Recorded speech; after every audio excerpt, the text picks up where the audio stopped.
E aí, eu sou Thiago Lima e hoje é dia de teologiar. Estamos no mês que muitos só se lembram de chocolates caros, coelhos que botam ovos de ouro, bacalhau com preço de caviar e um convitinho das Testemunhas de Jeová batendo palma na sua casa 6 horas da manhã para te convidar para assistir a celebração desse dia. É isso aí, estamos no mês da Páscoa. E a minha pergunta é, será que devemos celebrá-la?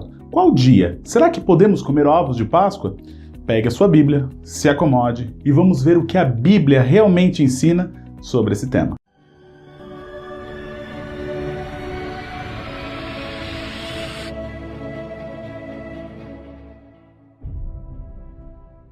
O livro de Êxodo 12 diz o seguinte: quando vossos filhos vos perguntarem que rito é esse, respondereis: é o sacrifício da Páscoa ao Senhor, que passou por cima das casas dos filhos de Israel no Egito, quando feriu os egípcios e livrou as nossas casas. Então o povo se inclinou e adorou. Deus prometeu libertar Israel da escravidão do Egito. Porém, Faraó por diversas vezes endureceu seu coração e não permitiu que isso fosse feito.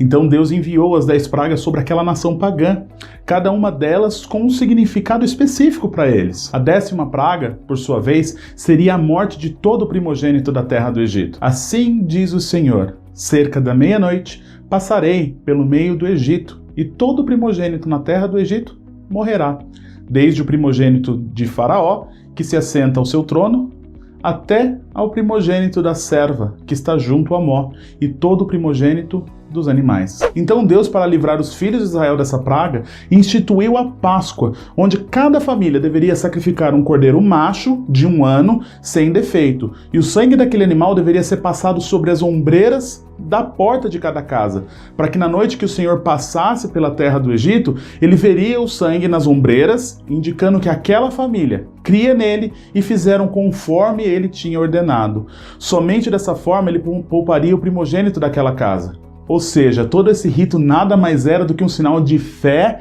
e confiança depositada em Deus. Tanto que ele institui essa festa como um memorial, a ser feito para sempre. Essa celebração passou a ser uma das maiores festividades judaicas, juntamente com as festas de Pentecostes e as festas dos tabernáculos.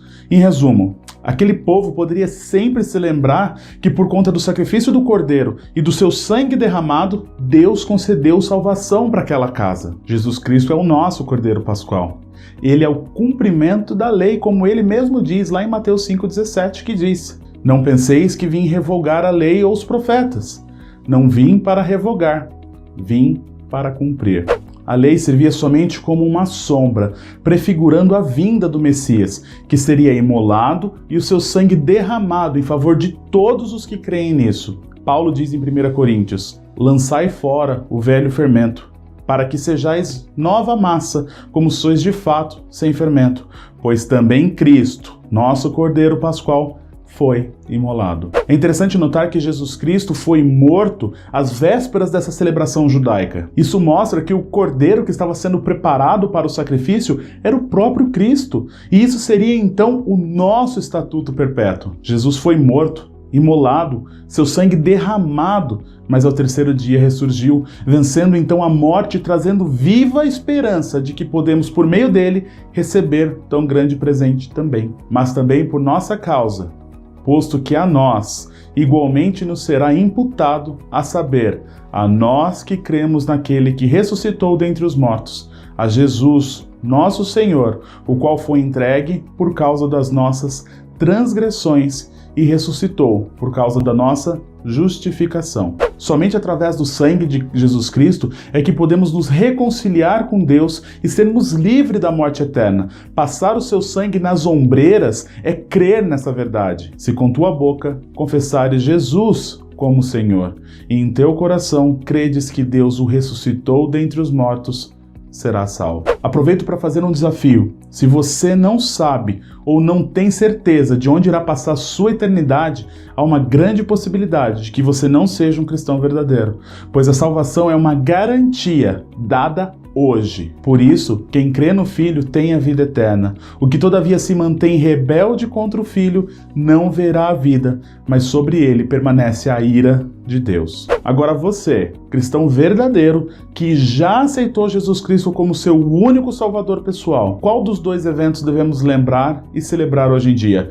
O sangue do Cordeiro nas ombreiras das portas, juntamente com seu memorial, indicando a libertação da escravidão egípcia, ou o sangue do Cordeiro de Deus ressuscitado ao terceiro dia, trazendo a salvação eterna? Creio que a segunda opção seja mais apropriada para os dias de hoje. E disse-lhes: tenho desejado ansiosamente comer convosco esta Páscoa, antes do meu sofrimento, pois vos digo que nunca mais a comerei, até que ela se cumpra no reino de Deus. A Páscoa significa que a morte foi vencida, significa que os nossos pecados foram perdoados e que Jesus Cristo é o Rei dos Reis, acima de todo principado e potestade, e poder e domínio, de todo nome que se possa referir, não só no presente século, mas também no vindouro. A Páscoa cristã, assim como a celebrada antes de Cristo pelos judeus, representa um novo começo e uma nova vida. Ainda por um pouco,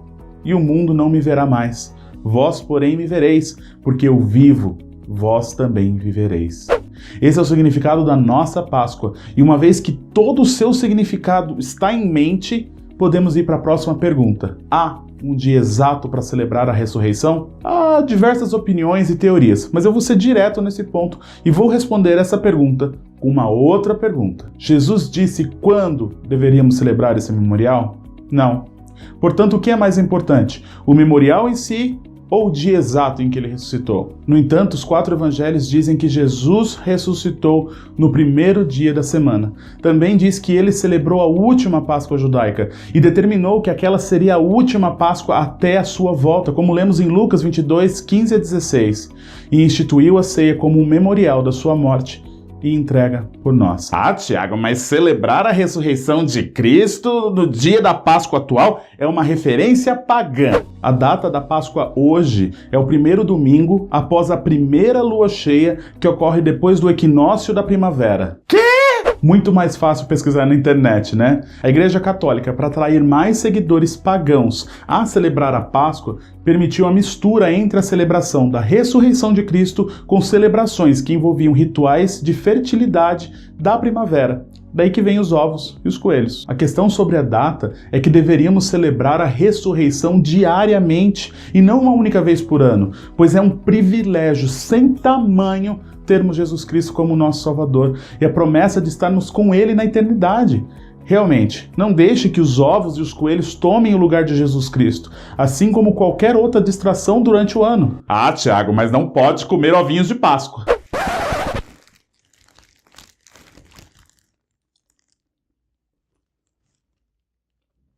Se você acha melhor não comer o ovo de chocolate, não coma. Se você acha melhor não celebrar a ressurreição na Páscoa, não celebre. Só não esqueça que Jesus morreu e ressuscitou, como havia dito. Gostaria de encerrar esse vídeo lendo as palavras do apóstolo Paulo, que diz: todas as coisas são lícitas, mas nem todas convêm.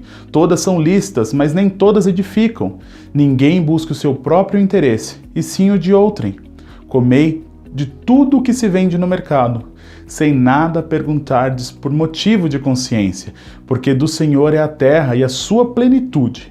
Se algum dentre os incrédulos vos convidar e quiser dizer, comei de tudo que for posto diante de vós, sem nada perguntardes por motivo de consciência.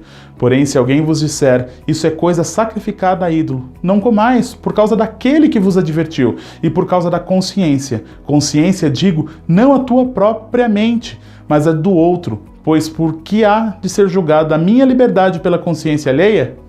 Se eu participo com ações de graça, por que hei de ser vituperado por causa daquilo? Porque dou graças? Portanto, quer comais, quer bebais, ou façais qualquer outra coisa, fazei tudo para a glória de Deus. Não vos tornei causa de tropeço, nem para judeus, nem para gentios, nem tampouco para a igreja de Deus. Obrigado por assistir esse vídeo, espero ter ajudado. Me siga nas suas redes sociais e nos ajude compartilhando os nossos conteúdos. Que Deus te abençoe e até o próximo.